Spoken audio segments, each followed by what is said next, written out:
O livro de 2 Samuel.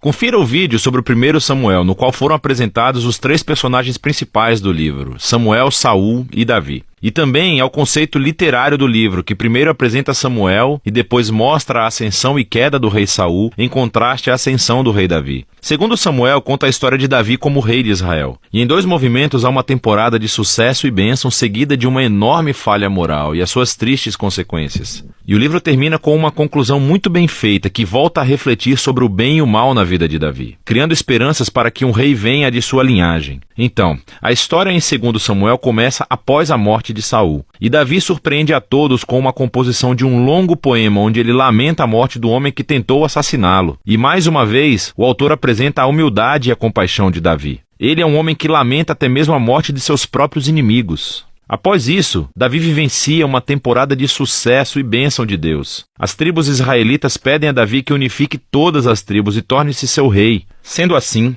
a primeira coisa que Davi faz como rei é: ele vai à cidade de Jerusalém, conquista-a, estabelece-a como a capital de Israel e lhe dá um novo nome, Sião. A partir daí, Davi continua e vence diversas batalhas expandindo o território de Israel. Após tornar Jerusalém a capital política de Israel, ele deseja torná-la a sua capital religiosa também. E então, ele leva a Arca da Aliança para a cidade. Em 2 Samuel 7, ele fala com Deus e diz que agora que Israel tem um lar permanente, ele acredita que a presença de Deus também deva ter uma casa permanente. Então ele pergunta se pode construir um templo para o Deus de Israel. Entretanto, Deus diz a Davi: obrigado por pensar nisso, mas na verdade eu irei construir uma casa para você, uma dinastia. 2 Samuel 7 é um capítulo fundamental para compreendermos o enredo de toda a Bíblia. Nesse momento, Deus faz a promessa a Davi que através da sua linhagem real virá um futuro rei que constituirá o templo de Deus aqui na terra e estabelecerá um reino eterno. E essa é a promessa messiânica a Davi, que é afirmada e desenvolvida no livro de Salmos e também no livro dos profetas. E é esse rei que fica ligado à promessa de Deus a Abraão.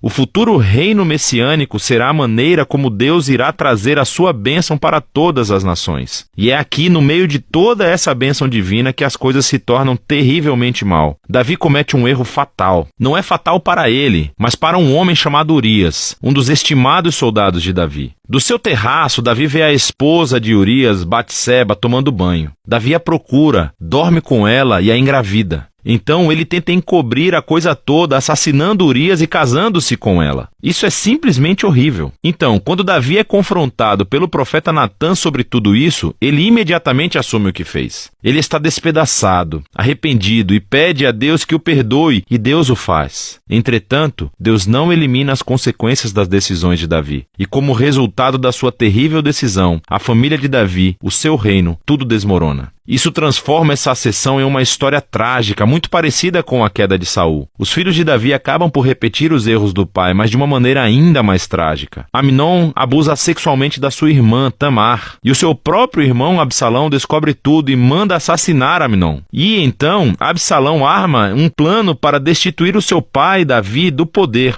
e dá início a essa rebelião de larga escala. E assim, pela segunda vez, Davi é forçado a fugir de sua própria casa e se esconder no deserto. Só que desta vez, ele não é um homem inocente. A rebelião termina quando o filho de Davi é assassinado. E isso parte o coração de Davi, e mais uma vez ele lamenta sobre o homem que tentou matá-lo. Durante os seus últimos dias, Davi volta ao trono, mas como um homem destroçado. Ele está ferido pelas tristes consequências do seu pecado. O livro termina com um epílogo bem elaborado, com histórias que estão fora da ordem cronológica, mas elas formam um projeto literário simétrico excelente. Assim, o par de histórias externas acontecem no início do reinado de Davi, e elas comparam as falhas de Saul e depois de Davi, e como cada um deles feriu as outras pessoas por meio de suas más decisões. O próximo par interno de histórias é sobre Davi e o seu bando de homens poderosos que lutaram contra os filisteus. E o interessante é que as duas sessões contam uma história que mostra a fraqueza de Davi na batalha. Então, em contraste ao Davi vitorioso dos capítulos 1 a 9, vemos aqui um Davi vulnerável que depende da ajuda dos outros. O centro do epílogo tem 2 poemas que atuam como memórias, e Davi reflete sobre a sua vida. Ele se lembra dos momentos quando Deus o resgatou do perigo graciosamente, e ele os vê como momentos em que Deus foi fiel à sua aliança e fez uma promessa a ele e à sua família. Os dois poemas terminam olhando no passado, relembrando a esperança da promessa de Deus de um futuro rei que construiria o reino eterno. Esses poemas e, logo, a promessa de Deus também fazem conexão com o poema de Ana que inicia o livro. Assim, essas passagens-chave do início, do meio e do fim do livro unem os seus temas por completo. Apesar da maldade de Saul e Davi, Deus continuou trabalhando em direção aos seus propósitos de redenção. Deus se opôs à arrogância de Davi e Saul, mas exaltou Davi quando este se humilhou. Então, a esperança futura desse livro vai muito além do próprio Davi. É um olhar para o futuro, para o rei messiânico, que um dia trará o reino de Deus e a sua bênção a todas as nações. E é disso que se trata o livro de Samuel.